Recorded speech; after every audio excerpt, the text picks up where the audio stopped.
இந்த சேனலை தொடர்ந்து நடத்த உதவி செய்ய நினைப்பவர்கள் உதவி செய்யலாம். வணக்கம்.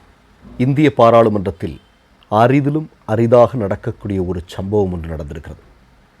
காங்கிரஸ் கட்சி சபாநாயகருக்கு எதிராக நம்பிக்கையில்லா தீர்மானம் கொண்டு வந்திருக்கிறார்கள். இன்றைய தினத்தில் பாராளுமன்றத்திற்குள்ள என்ன நடந்தது அப்படிங்கிறத நம்முடைய பாராளுமன்ற உறுப்பினராக இருக்கக்கூடிய மார்க்சிஸ்ட் கம்யூனிஸ்ட் கட்சியை சார்ந்த சு வெங்கடேசன் அவர்கள் சொல்கிறார். அதை இப்போது பாருங்கள். இன்றைய தினம் நாடாளுமன்றத்தினுடைய மக்களவையின் அவைத்தலைவர் மீது எதிர்க்கட்சிகள் நம்பிக்கையில்லா தீர்மானத்தை கொண்டு வந்திருக்கின்றோம். இது மிக மனவேதனையான ஒரு நாள். தனிப்பட்ட முறையில் சபாநாயகர் மீதும் சபாநாயகர் என்ற அந்த பதவி பொறுப்பின் மீதும் மிகப்பெரிய மரியாதையை, மாண்பை நம்முடைய அரசியல் அமைப்பும் நாடாளுமன்ற விதிகளும் கொண்டிருக்கிறது. அதைத்தான் எதிர்க்கட்சிகளாகிய நாங்களும் கொண்டிருக்கின்றோம். ஆனால் அவை தலைவரின் மீது ஒரு நம்பிக்கையில்லா தீர்மானம் என்பது மிக உயரிய ஒரு நடைமுறை, மிக உயரிய ஒரு நடவடிக்கை. அந்த ஒரு நடவடிக்கைக்கு எதிர்க்கட்சிகளை இன்றைக்கு ஆளுங்கட்சியும் சபாநாயகருடைய செயல்பாடும் தள்ளி இருக்கிறது என்றுதான் சொல்ல வேண்டும். இன்றைக்கு 100க்கும் மேற்பட்ட நாடாளுமன்ற உறுப்பினர்கள் கையெழுத்திட்டு சபாநாயகரின் மீதான நம்பிக்கையில்லா தீர்மானத்தை தாக்கல் செய்திருக்கிறோம். ஏறக்குறைய நாடாளுமன்ற வரலாற்றில் இதற்கு முன்பு மிக அரிதாகவே இது நடந்திருக்கின்றது. இதற்கு காரணம் உங்களுக்கு தெரியும். கடந்த பிப்ரவரி 2ஆம் தேதி குடியரசுத் தலைவரின் உரையின் மீதான தீர்மானத்தில், நன்றி சொல்லுகிற தீர்மானத்தில் எதிர்க்கட்சி தலைவர் அவர்கள் பேசுகிற பொழுது நம்முடைய இராணுவ தளபதி நரவணே அவர்களுடைய புத்தகத்தை மேற்கோள் காட்டி பேச முயன்றார். அப்பொழுது நம்முடைய பாதுகாப்புத்துறை அமைச்சர், உள்துறை அமைச்சர், நாடாளுமன்றத்துறை அமைச்சர் தொடர்ந்து தலையீடு செய்தார்கள்.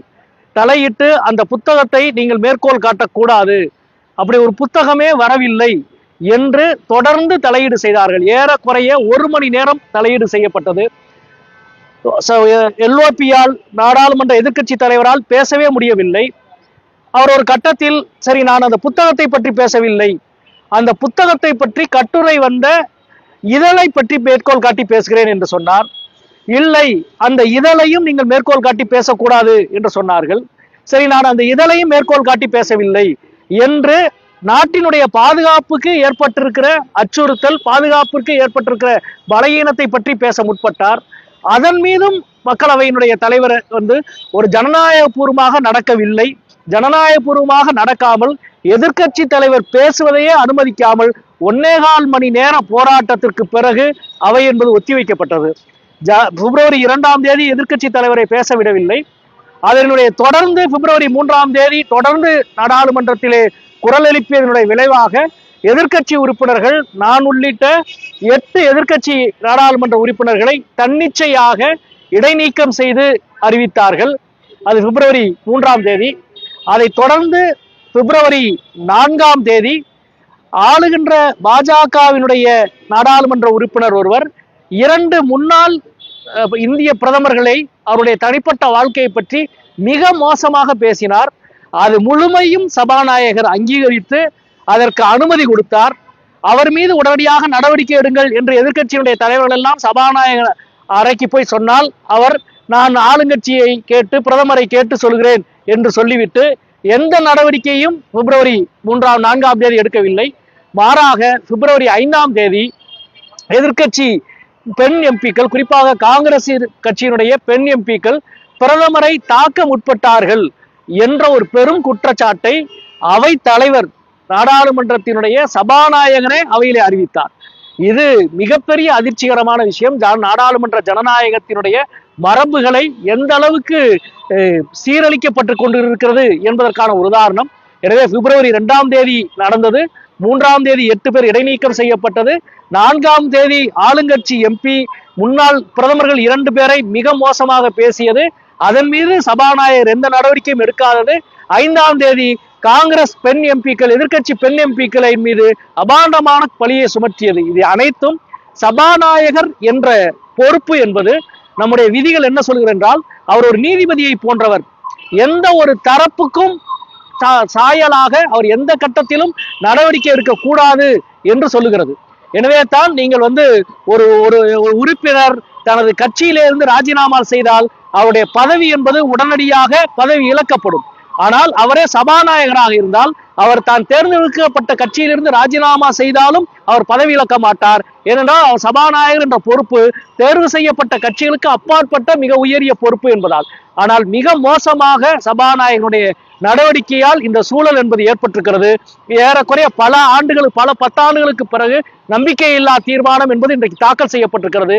இந்த தீர்மானம் தாக்கல் செய்யப்பட்டிருப்பதே சபாநாயகர் என்ற அந்த இருக்கைக்கு மிகப்பெரிய ஒரு அவமானத்தை இழைக்கிற ஒரு விஷயம். நாடாளுமன்ற ஜனநாயகத்தை பெரும் கேள்விக்குறியாக்குற ஆளுங்கட்சிக்கு எதிரான ஜனநாயகத்தின் மிக முக்கியமான ஒரு போராட்டமாக இந்த தீர்மானம் என்பது 100க்கும் மேற்பட்ட எம்பிக்களால் கையெழுத்திடப்பட்டு இன்றைக்கு தாக்கல் செய்யப்பட்டிருக்கிறது. நண்பர்களே, இந்த நம்பிக்கையில்லா தீர்மானம் ஏற்றுக்கொள்ளப்பட்ட விவாதத்திற்கு வருவதற்கு வாய்ப்பு இருக்கா? உறுதியாக இந்த நம்பிக்கையில்லா தீர்மானம் என்பது 2 உறுப்பினர்கள் கொடுத்தாலே போதும். ஆனால் 100க்கும் மேற்பட்ட உறுப்பினர்கள் கையெழுத்திட்டு இந்த நம்பிக்கையில்லா தீர்மானத்தை இன்றைக்கு தாக்கல் செய்திருக்கிறோம். அதாவது அடிப்படை அறம் என்றால் உங்கள் மீது நம்பிக்கை இல்லை என்று சொன்ன அந்த கணமே நாடாளுமன்றத்தின் அவைத்தலைவரின் தார்மீக உரிமை என்பது கேள்விக்குள்ளாக்கப்பட்டு விட்டது. எனவே விதிகளின்படி 10 நாளுக்கு முன்னால் கொடுக்கணும். எனவே இப்ப கொடுத்திருக்கிறோம். 14 நாட்களுக்கு பிறகு அது விவாதத்துக்கு எடுத்துக்கொள்ளப்படும். அப்படி விவாதத்துக்கு எடுத்துக்கொள்ளுகிற பொழுது விவாதத்தினுடைய அமர்வில் சபாநாயகர் இருக்கையில் இந்த சபாநாயகர் இருக்க முடியாது. விதிகளின்படி துணை சபாநாயகர் நடத்த வேண்டும். ஆனால் கடந்த 7 ஆண்டுகளாக துணை சபாநாயகரே தேர்வு செய்யாமல் பாஜக என்பது நாடாளுமன்றத்தை நடத்தி கொண்டிருக்கிறது. எனவே இப்பொழுது அவைத்தலைவர் இருக்கையை பங்கிட்டு இருக்கையில அமர்ந்து அவையை நடத்தி கொண்டிருக்கிற யாரோ ஒருவர் இந்த அவையை நடத்த போகிறார். அதன் மீது விவாதம் நடக்க போகிறது. விவாதத்தின் இறுதியில் ஆளுங்கட்சியினுடைய எண்ணிக்கை பிரதிபலிக்கும். ஆனால் 200க்கும் மேற்பட்ட ஏறக்குறைய சரிபாதி எம்பிக்கள் இந்த அவைத்தலைவரின் மீது எங்களுக்கு நம்பிக்கை இல்லை என்று சொல்லுவது ஜனநாயகத்தினுடைய மிக மோசமான ஒரு நிலையை எடுத்து காட்டுகிறது. அதாவது நம்முடைய மரபு என்ன சொல்கிறது என்றால், சபாநாயகருடைய ஒரு கண்ணுக்கு ஜனநாயக நடைமுறையும் இன்னொரு கண்ணுக்கு நாடாளுமன்றத்தின் மரபும் தான் தெரிய வேண்டும் என்று சொல்லுகிறது. ஆனால் நம்முடைய மரியாதைக்குரிய சபாநாயகர் ஓம் பிர்லாவினுடைய ஒரு கண்ணுக்கு பிரதமர் நரேந்திர மோடி அவர்களும் இன்னொரு கண்ணுக்கு ஜெகதீப் தன்கர் அவர்களும் தான் தெரிகிறார்கள். அவருக்கு நேர்ந்தது தனக்கு நேர்ந்து விடுமோ என்ற அச்சத்தில் அவர் செயல்படுகிறாரா என்ற கேள்வி இருக்கிறது. நண்பர்களே, ஏற்கனவே பல தீர்மானங்கள் மேல தோல்வி விட்டுருக்கு. இந்த இதுலயும் மெஜாரிட்டி அவங்க கிட்ட தான் இருக்கு. அந்த நிலையில கண்டிப்பா அவங்களுக்கு சாதகமாக தானே போறது இல்ல. அதாவது அவர்களுக்கு சாதகமாக போவது என்பது எண்ணிக்கையின் அடிப்படையிலானது. ஆனால் உண்மை என்று ஒன்று இருக்கிறது. நாட்டு மக்களுக்கு முன்னால் குடியரசுத் தலைவர் உரைக்கே பிரதமர் ஏன் நன்றி சொல்லவில்லை என்ற கேள்வி 70 ஆண்டு காலம் இல்லாத ஒரு நடைமுறை. ஏனென்றால் இந்த கேள்விக்கு முன்னால் வெறும் எதிர்கட்சி இல்லை. இப்ப பிரச்சனை அவர்கள் கண்ணுக்கு எதிர்கட்சி இல்ல, உண்மை தெரிகிறது.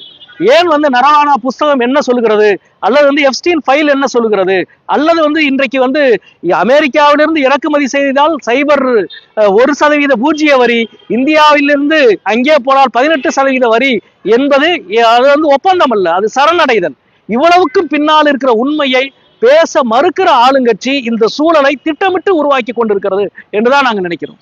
மற்றொரு நிகழ்வில் சந்திப்போம். நன்றி, வணக்கம்.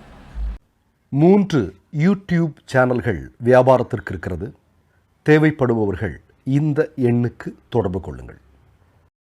மை நேம் இஸ் ரெட் சேனலை சப்ஸ்கிரைப் பண்ணிக்கோங்க. அதுக்கப்புறமா பக்கத்தில் இருக்கிற ஜாயின் பட்டனை கிளிக் பண்ணீங்கன்னா ஒரு நியூ பேஜ் ஒன்று ஓப்பன் ஆகும். அதுலேயும் ஜாயின் பட்டனே கிளிக் பண்ணிக்கோங்க. அதில் பார்த்தீங்கன்னா credit R debit card options இருக்கு. இதில் உங்களுக்கு விசா, மாஸ்டர் கார்டு, ரிப்பே அப்படின்னு 3 ஆப்ஷன்ஸ் கொடுத்துருக்காங்க. அதில் நீங்கள் எந்த கார்டு சூஸ் பண்ணுறீங்களோ அந்த கார்டோட நம்பர் என்டர் பண்ணிக்கோங்க. அப்புறமா கார்டோட வேலிடிட்டி மந்த் அண்ட் இயரை டைப் பண்ணிக்கோங்க. அடுத்தபடியா உங்க கார்டோட பின்னால சிவிசி கோடுன்னு சொல்லிட்டு 3 நம்பர்ஸ் கொடுத்துருப்பாங்க. அந்த நம்பரை இதில் என்டர் பண்ணிக்கோங்க.